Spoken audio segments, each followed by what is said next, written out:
আসসালামু আলাইকুম সুপ্রিয় দর্শক, সবাই কেমন আছেন? আশা করি সকলে ভালো আছেন। বেনিফিসেন্ট ফেসবুক পেজ থেকে আপনারা যে সকল ভাই বন্ধুগণ ভিডিওগুলো দেখতেছেন, সকলে অবশ্যই শেয়ার করে দিবেন। আমি আজকে আপনাদেরকে যে জাতটি দেখাচ্ছি সেটি হচ্ছে আমাদের এই অঞ্চলের মানুষের জন্য, আপনাদের জন্য হতে পারে ভিডিওটি নতুন। অনেকের কাছে এই পেয়ারা জাতটি সম্পর্কে আগে আপনারা অবগত ছিলেন না। আমি আজকে আপনাদেরকে যে পেয়ারা গাছটি দেখাচ্ছি, দেখেন পাতার কালারটা আগে আপনারা দেখেন, পাতার কালারটা একটু দেখেন, একটু চিন্তা করেন।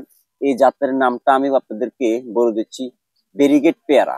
অর্থাৎ এই পেয়ারা আমাদের পেয়ারা, যদিও আমাদের পেয়ারা সিজন ভিত্তিক পেয়ারা, কিন্তু এই ভেরিগেট পেয়ারাটা আপনি সারা বছর আপনি সংগ্রহ করতে পারবেন। অর্থাৎ আপনি যদি একটা গাছ রোপণ করেন, আপনি সারা বছর আপনি এই পেয়ারা গাছ থেকে পেয়ারা উৎপাদন করতে পারবেন, এবং পেয়ারা ফল সারা বছর এই গাছটির মধ্যে হয়। তাছাড়া চারটা আপেল কৃষি গবেষণার মাধ্যমে, আম, বৈজ্ঞানিক থিওরির মাধ্যমে তারা বলেছেন যে যে চারটা আপেল এবং কি চারটা লেবুর সমতুল একটা পেয়ারা। এই গাছগুলোতে প্রচুর পরিমাণে ভিটামিন ভিটামিন রয়েছে, এবিকে ভিটামিন রয়েছে। আপনারা যারা এই জাতের ভেরিকেট পেয়ারা নিতে চান, তারা শরীর স্বাস্থ্যের জন্য এই পেয়ারাটি অনেক উপকার।